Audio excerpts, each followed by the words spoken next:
Hello விவாஸ், daily மேக்ஸில் shortcut பார்த்துட்டு இருக்கோம். இன்றைக்கான ஷார்ட்கட் என்னன்னு பார்க்கலாமா? இங்கே பாருங்கள், 3/4/7 63% என்னன்னு கேட்டிருக்காங்க. நம்ம இதுக்கு முன்னாடி பார்த்த எல்லா சம்லையுமே வந்து இங்கே ஒரு முழு நம்பர் கொடுத்துருந்தாங்க, அதுக்கு பர்சன்டேஜ் ஈஸியாக கண்டுபிடிச்சிட்டோம். இங்கே கலப்பு பின்னமாக இருக்குது. கலப்பு பின்னத்தை பொறுத்த வரைக்கும் எவ்வளோ ஈஸியாக சம் கொடுத்துருந்தாலுமே அதுக்கு வந்து நம்ம பின்னமாக மாற்றிட்டு தான் ஆன்சர் கண்டுபிடிக்கணும். இப்போ இதையும் பின்னமாக மாற்றிடலாமா?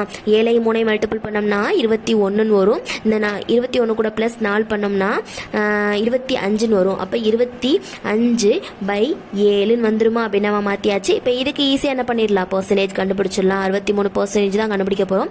அதை எழுதியாச்சு. இங்கே தாராளமாக ஒரு நம்பருக்கு பர்சன்டேஜ் கண்டுபிடிக்க போகிறோம் அப்படின்னா தாராளமாக மல்டிபிள் பண்ணிக்கலாம். இப்போது பர்சன்டேஜ் கண்டுபிடிக்கும் போது இங்கே வந்து ஒரு முழு நம்பர் இருந்துச்சுன்னா அதுக்கு வந்து 2 0 வந்து கேன்சல் பண்ணிக்கணும். 0 இல்லை அப்படின்னா என்ன பண்ணணுங்கிறத நான் ஏற்கனவே உள்ள வீடியோஸில் சொல்லியிருக்கேன். இப்போ இதுலேயும் சொல்லிடுறேன். இங்கே பின்னமாக இருக்குது. இப்போ இதை எப்படி பண்ணணும் அப்படின்னா நம்ம வந்து ஸ்ட்ரைட்டாக அடிச்சு போட்டு மல்டிபிள் பண்ணி போட்டுருவோமா? இப்போ இங்கே 1 7 7 வரும். இங்கே வந்து 9 7 63 வரும். இப்போ இந்த பேலன்ஸ் என்னென்ன இருக்குது? 25 9. இது ரெண்டையும் மல்டிபிள் பண்ணோம்னா நமக்கு என்ன ஆன்சர் வரும்னா 225 ஆன்சர் வரும். இப்போ 25 9 மல்டிபிள் பண்ணும்போது கஷ்டமாக இருக்குது அப்படின்னா அதுக்கு ஒரு ஷார்ட்கட் இருக்குது. என்னன்னா, இப்போ எந்த நம்பராக இருந்தாலும் சரி அது கூட 9 மல்டிபிள் பண்ணுறோம் அப்படின்னா மட்டும் என்ன பண்ணணும்னா, எந்த நம்பரை மல்டிபிள் பண்ண போகிறோமோ அந்த நம்பரை நம்ம போட்டுட்டு அது கூட ஒரு 0 ஒன்று போட்டுரும். அவ்வளோதான். இப்போ அந்த நம்பர் என்னது? 25 தானே.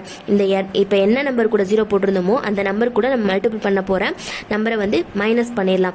மைனஸ் பண்ணுறது வந்து ரொம்ப ஈஸி தானே. இப்போ இங்கே 10 ஆயிருமா? அப்போ வந்து 10 5 போச்சுன்னா 5 ஆயிரும். இங்கே 4 ஆயிரும். 4 2 போச்சுன்னா 2 2. இது ஈஸியாக போட்டுடலாம். மல்டிபிள் பண்ணுறது கொஞ்சம் கஷ்டமாக இருந்துச்சுன்னா இந்த மெத்தட் வந்து, அதாவது 9 கூட மல்டிபிள் பண்ணும்போது மட்டும்தான் இந்த மெத்தட் வந்து யூஸ் பண்ணணும். அவ்வளோதான். 225 தான் கிடைக்குது. நீங்கள் வேறு நம்பர்ஸ் வச்சு 9 வச்சு மல்டிபிள் பண்ணி ட்ரை பண்ணி பாருங்கள். இப்போ என்ன பண்ணணும்னா, நான் 2 0 கேன்சல் பண்ணணும்னு சொல்லியிருக்கேன்னா, இப்போ இங்கேயும் ஆன்சரில் 2 0 வந்துச்சுன்னா அதை கேன்சல் பண்ணி ஆன்சர் போட்டுடலாம். இப்போ இந்த 225 வந்து நீங்கள் ஆப்ஷனில் போய் பார்த்தீங்கன்னா இருக்காது. என்ன பண்ணணும் அப்படின்னா 2 0 கேன்சல் பண்ணுறதுக்கு பதிலாக 2 நம்பர் தள்ளி நம்ம புள்ளி வச்சுக்கலாம். 1 2 நம்பர் தள்ளி புள்ளி வச்சோம்னா 2.25 அப்படின்னு வரும். ஆன்சர் ஆப்ஷன் வந்து சியில் இருக்குது. ஆன்சர் 2.25. அவ்வளோதான்.